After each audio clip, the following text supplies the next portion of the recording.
From Kalamazoo, direct to you, it's a WKZO.com quickcast. I'm Sean Patrick with 590 KZO, and I'm speaking with Lansing Mayor Virg Bernero in Kalamazoo today, drawing some support for your race for the gubernatorial, your race for the Democratic gubernatorial nomination.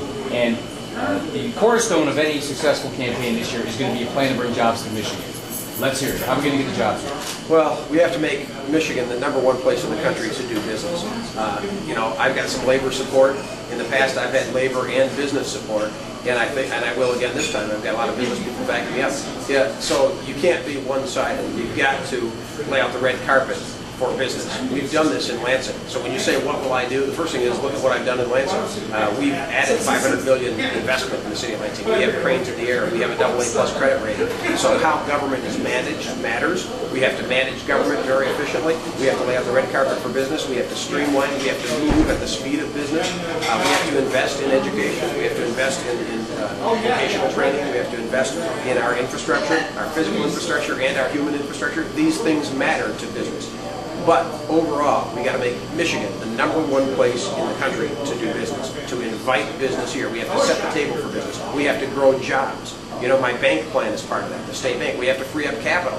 Right now, we know that small business is 80% of job growth happens from small business, and yet small business today is being cut out from getting loans from banks. They can't get access to capital, so we are being robbed of our recovery here in Michigan. I've already outlined my plan with the state bank to address that issue, and we'll be outlining more of our economic plan as time goes on. Now, some people say that jobs aren't coming to Michigan because businesses are too heavily taxed. Are they? Our tax system needs to be fair and predictable and reasonable. We need tax reform, that's true. But the biggest problem is not taxation. We will have tax reform and we need it. The biggest problem is not that. The biggest problem is our over-reliance on the auto industry. And we have to diversify our economy. We didn't diversify fast enough. But at the same time, we've got to support the auto industry and stand with manufacturing. So when I say diversify the economy, I want to be clear. I'm not saying abandon manufacturing. I'm saying add to it, augment it. In Lansing, we've done that with bioscience, with high tech, with IT, with insurance. But we also have 2 thriving General Motors plants that are absolutely key to our economy. And right now is not the time to give up on manufacturing. Too many on Wall Street suggest that manufacturing is a thing of the past. If manufacturing is a thing of the past, we're a thing of the past. Not only Michigan, but this country, as far as being a first-rate economy. Every modern economy has a thriving manufacturing sector, and we must in Michigan and in this country as well. You mentioned education. How do you see the role of education in helping to turn around the Michigan economy? Well, right now, there's cuts in education, which is hurting quality public education. Look, as much as I talk about economic development and believe in my soul, and from the bottom of my feet to the top of my head, my fingertips, in economic development, the fact of the matter is, education is economic development. It's crucial. If you're going to be on the cutting edge, if you're going to have your people ready in this economy when things are changing so quickly, you've got to have workers that are entrepreneurial. You've got to have workers that are steeped in innovation, and creativity. So we can't have an education based on a 1950s or 1960s model. So we've got to continue to invest in education, and that is our future. Now, you mentioned about manufacturing. You mentioned during your talk there about China. Has China been playing fair with us? Absolutely not. Look, we need fair trade and not free trade. We have opened up this country to the world's goods and to China's goods and opened it up freely. And yet our goods are not treated the same way.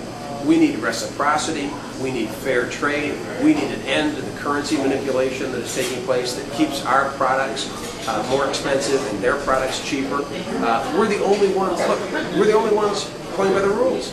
We're the only ones practicing free trade. It's not that I'm against trade. I'm all for global trade. But it needs to be fair. And we saw with the Olympics that fair trade, that when the playing field is level and the rules are fair, Americans can compete and win. Our American athletes brought home the gold, and American workers can bring home the gold if we can level that playing field. Now, we talked a lot about jobs and the economy here. Right now, across the country, maybe part of this is because of the healthcare debate, there's a strong divide. I mean, you have the red state, blue state, you have the Tea Party folks, you have Democrat, Republican. Is it possible that maybe this race for the governorship could be less of that and less about more less rather about whether you're Democrat or Republican, more about who's got the better plan for jobs. I sure hope so. That's exactly what I hope. I think that as far as this red state, blue state, I really think that's among politicos. I think average working people in Michigan and really across the country really don't care about that. I think they view the system as Republicrats. You know, I don't think they really see that much of a difference. It's about who has the plan. And Michigan is a state of ticket splitters. You know, we're the home of the Reagan Democrats and the Obama Republicans. So I really believe the person who has the passion and the plan to move Michigan forward is the person who will be elected governor. Now, we talked about trying to bring dollars into the state, and something that seems to have been successful at that is the Pure Michigan campaign to accentuate the tourism in the state. There were some funding issues about that in the past. Are you supporting that of the Pure Michigan campaign? Well, I do, and of course, you know, you love to hear the ads, but it's more important that people hear them in other states and other localities to be able to come to Michigan. I think they're just great, and you know, sometimes it costs money to make money. So, but the truth is, everything in the budget is at risk right now. When you have the severe budget problems that we have, when you have the partisanship and the politics as usual that's going on at the state capitol, whether you're talking about education for our children, you know, environmental programs that are going unfunded to protect the Pure Michigan, and then of course the ad campaign. I mean, the ad campaign is important, but what's behind it is protecting our lakes and our streams and our air. And some of those programs are in jeopardy because of the budget issues down there. Speaking of protecting that leads into my next question.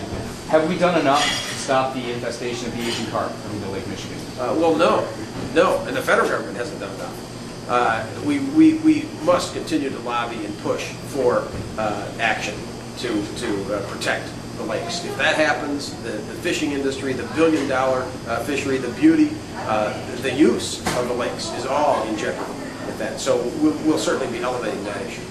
And lastly, have you filled out your NCAA tournament bracket yet? I have not. In fact, I got to go and get that done.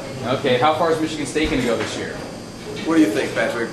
Look, I'm biased. I mean, I got to say all the way. All the way. Look, I'm green and white. I'm from Lansing. Come on. All right. Thanks very much, Mayor Virg Bernero. Thanks for your time today. Thank you.